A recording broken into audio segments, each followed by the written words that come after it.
Hello children, welcome back to another video from Science World. I hope you all are good and taking care of yourself. Children, in our last video, we have completed chapter number 14, Industries, class 4, Social Science milestone book. In today's video, we are going to read chapter number 14, Industry, book exercises and question answers. Social Science, class 4, milestones book. Let's begin with exercises. Exercise A, fill in the blanks. Question number 1. The dash industry in India is over 100 years old. Children, when we have studied the chapter, हमने पढ़ा था कि जो India में steel and iron industry है वो 100 years से भी ज़्यादा पुरानी है और सबसे पहला जो स्टील प्लांट लगा था इंडिया में वो था इन 1907, है ना। 1907 में ये प्लांट लगा था and it was by Jamshedji Tata. तो इसका सही आंसर है iron and steel industry. It is over 100 years old. Question number 2. Diamond industry is based in Surat and yes, Surat and Mumbai. Mumbai is the correct answer. The dash was adopted by government for the industrial development. India में industrial development के लिए government ने क्या क्या किया उसके बारे में भी हमने चैप्टर में पढ़ा था और उसमें सबसे पहला जो पॉइंट था वो था 5 years प्लान. तो 5 years प्लान जो है it was adopted by Indian government for industrial development. Question number 4. Coir and dash are natural fibres. Coir and jute. Jute जो एक प्लांट होता है उसके जो स्टेम पार्ट होता है उससे हमें ये फाइबर्स मिलते हैं. और कॉयर आपको पता ही है ड्राई कोकोनट के जो शेल होता है ना उससे ये कॉयर हमें मिलता है. इससे बहुत सारी चीज़ें बनाई जाती है. कारपेट्स है, डोर मैट्स है, वॉल हैंगिंग्स है, बैग्स, क्लोथ्स, रोप्स, ये सब चीज़ें जो है वो इन नेचुरल फाइबर से बनाई जाती हैं. Question number 5. The natural beauty of India has help in developing the dash industry and the correct answer is tourism industry. India जो कि बहुत रिच है हेरिटेज में, कल्चर में, तो every state has its own culture, its own languages, its own traditional clothes and food items, everything. So many people from different countries of the world, they get attracted towards India. They want to explore, they want to see the natural beauty and the diversified culture of India. So it helped in developing the tourism industry in India.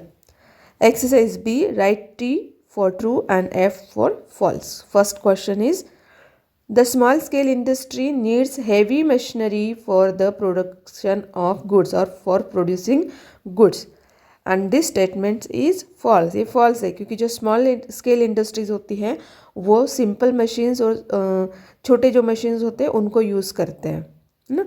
और जो large scale industries होती है वहाँ पर heavy machinery use होती है. So this statement is false. Second question is, goods produced by small scale industries are very popular all over the world. Again this statement is false because small scale industries का जो production है, वहाँ का जो goods होता है वो all over the world popular नहीं होता है. जो कॉटेज इंडस्ट्रीज़ है इंडिया में, जैसे कि जहाँ पर डिफरेंट टाइप्स के बास्केट मेकिंग या फिर जिसको हम कहते हैं टॉय मेकिंग और लकड़ी से जो खिलौने बनते हैं या फिर हमारा जो ट्रेडिशनल आर्ट है, वो जो चीज़ें हैं वो all over the world popular है, not the small scale industries. So this statement is also false. Question number 3. Small scale industries do not get any help from the government. This statement is very true because in India, cottage industries, small scale industries, these are supported by the government. Government provides subsidy on buying land and also relaxation in their taxes. Then it also supplies the power and also gives loans to these small scale industries. So in this way small scale industries also get help from the government and government has many schemes for these industries. Next is question number 4. Shipping industry is a cottage industry and this is wrong answer और wrong statement because shipping industry जो है वो cottage industry नहीं है. It is a large scale industry. Question number 5. Most of the diamond industry is based in Surat and Mumbai. And again this statement is also correct. It is true. Most of the diamond industry is based in Surat and Mumbai in India. Here we have finished true false. Exercise C, match the following. First, coir. What is coir? Coir is a natural fiber that we use to make different things. Second, diamond industry. Yes, diamond industries are located in Surat and Mumbai. Khadi Gramodyog. Khadi Gramodyog is related with cottage industries. Capital. Capital means money that is provided for the establishment of industries. Jamshedji Nusrewanji Tata, he established first steel plant in India.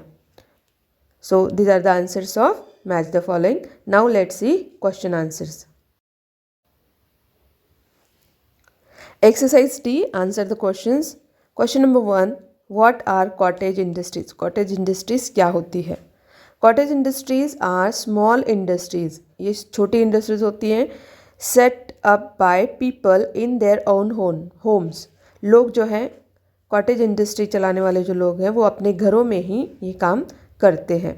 A few people work with simple tools. उनके जो tools होते हैं वो बहुत simple होते हैं. And raw material ऐसा होता है which is locally available. Raw materials लेने के लिए उनको कहीं दूर नहीं जाना पड़ता है या फिर उनका ज़्यादा ट्रांसपोर्ट का जो कॉस्ट होता है वो नहीं आता है क्योंकि वो उनके लोकल एरिया में ही अवेलेबल हो जाते हैं.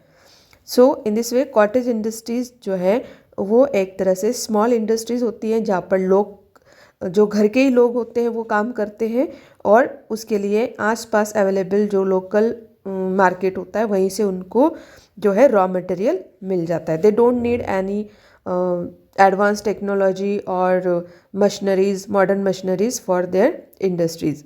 For example flour grinding, toy making, pottery, etc. Question number 2 is, what are large scale industries? Describe any two. Large scale industries क्या होती है और दो industries के बारे में आपको लिखना है. So the answer is, large scale industries are large factories with modern machines and technology employing a large number of people which are highly skilled. तो लार्ज स्केल इंडस्ट्रीज़ बड़ी बड़ी फैक्ट्रीज़ होती हैं जहाँ पर मॉडर्न मशीन्स और technology use की जाती है और यहाँ पर बहुत सारे लोग काम करते हैं. Thousands of people are working in the factories, large scale industries. और ये लोग कैसे होते हैं? They are skilled, they are trained. ये लोग सारे ट्रेनिंग लेकर के अपना अपना काम जो है वो वहाँ पर करते हैं. यहाँ पर कोई एक ही काम तो नहीं होता है, बहुत सारे काम होते हैं और हर काम के लिए जो है वहाँ पर ट्रेंड लोग होते हैं, स्किल्ड पीपल वहाँ पर होते हैं. It is called large scale industries.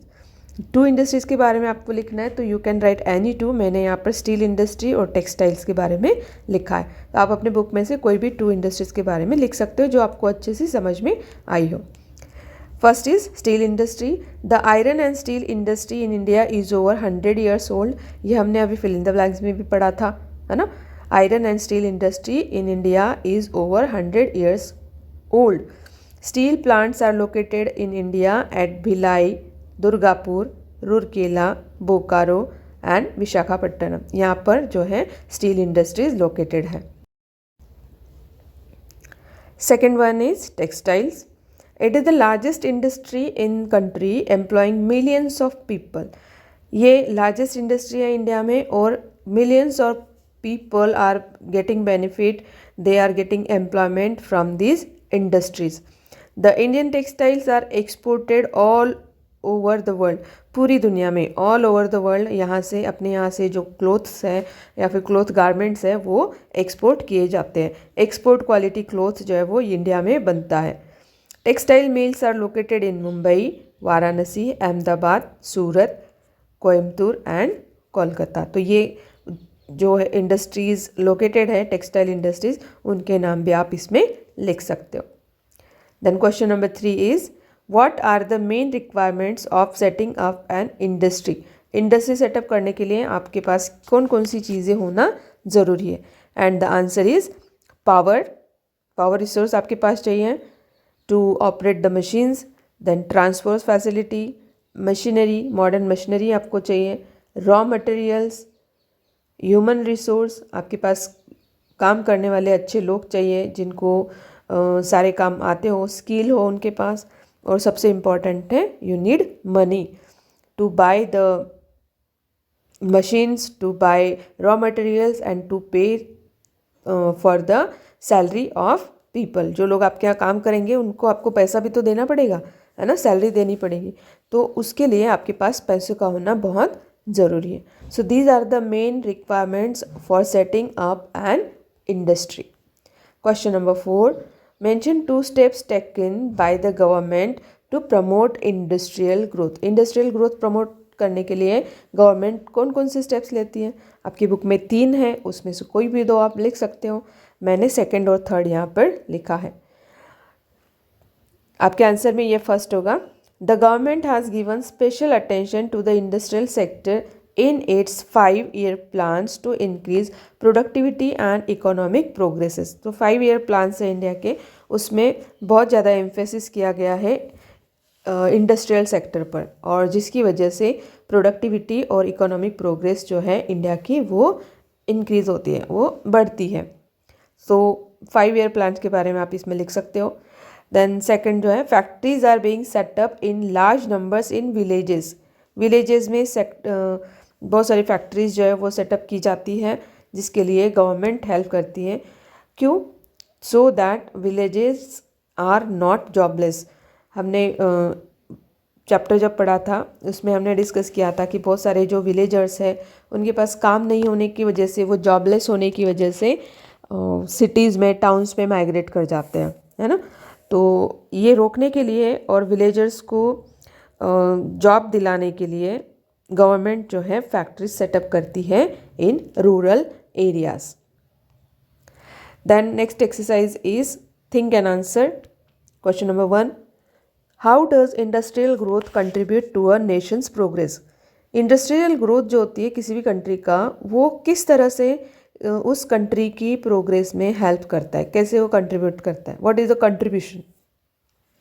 And the answer is, industrial growth contribute to a nation's progress in the following ways.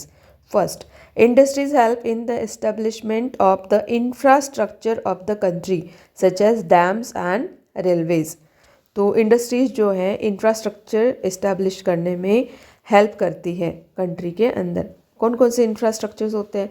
जैसे कि बड़े बड़े डैम्स होते हैं, रेलवेज होती हैं, हाईवेज होते हैं, है ना। तो ये सारा जो इंफ्रास्ट्रक्चर है वो ट्रांसपोर्ट भी इजी करता है। आपके जो रिसोर्सेज होते हैं, जैसे कि अगर किसी डैम पे इलेक्ट्रिसिटी बनती है ना, हाइड्रो इलेक्ट्रिसिटी अगर बनती है तो वो इलेक्ट्रिसिटी जो है वो अल्टीमेटली लोगों के लिए ही है ना।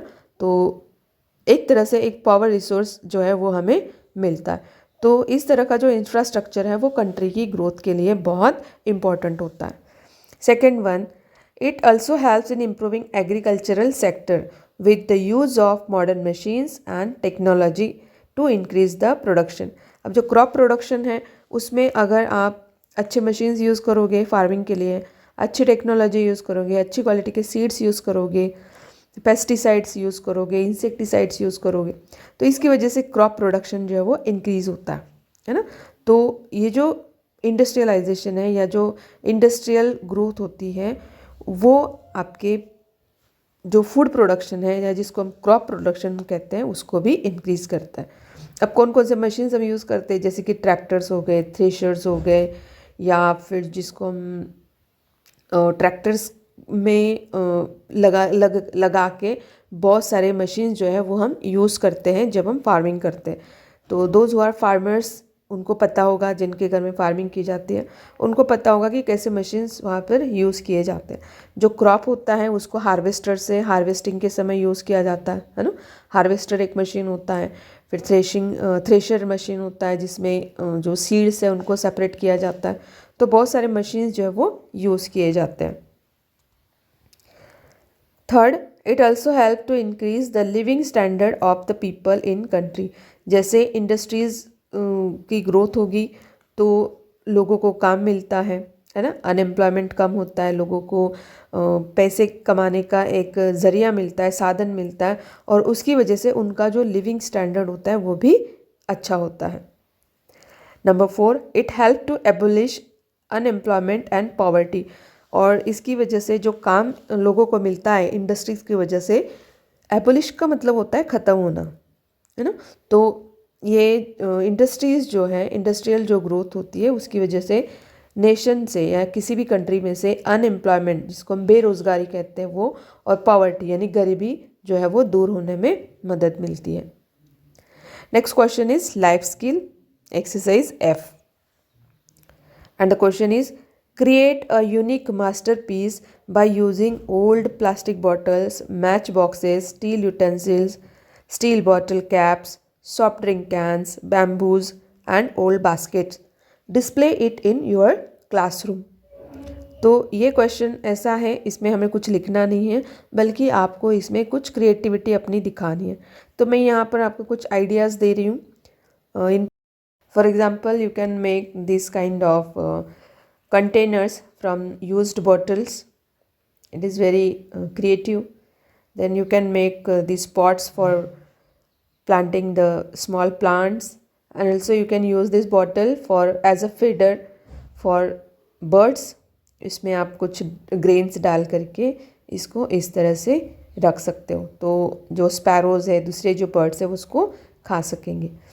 And this is another masterpiece and it is made from steel spoon. ये स्टील के स्पून से बना हुआ है। A bird is there. This is also one bird, peacock, और ये भी स्पून से बना हुआ है, स्पून और नाइफ्स यूज़ किए गए। This is also very simple. These are all the caps of soft drink bottles. जो सॉफ्ट ड्रिंक बॉटल्स के जो कैप्स होते हैं कलरफुल, उनको यूज़ करके आप इस तरह का एक डेकोरेटिव पीस हैंगिंग के लिए बना सकते हो घर में। Again this is a snake made from bottle caps. Soft drink की जो बॉटल्स होती है उसके कैप्स होते हैं, उससे ये बनाया गया है। This is again one owl, ये भी बॉटल्स के कैप से ही बनाया गया है। Children, here we have finished our chapter number 14। हमने इसके एक्सप्लेनेशन भी देखा पूरे चैप्टर का लास्ट वीडियो में, और इस वीडियो में हमने क्वेश्चन आंसर्स और बुक एक्सरसाइजेस पढ़ी। नेक्स्ट वीडियो में हम पढ़ेंगे chapter number 15। Okay, will meet soon in our next video. Till then take care, bye bye.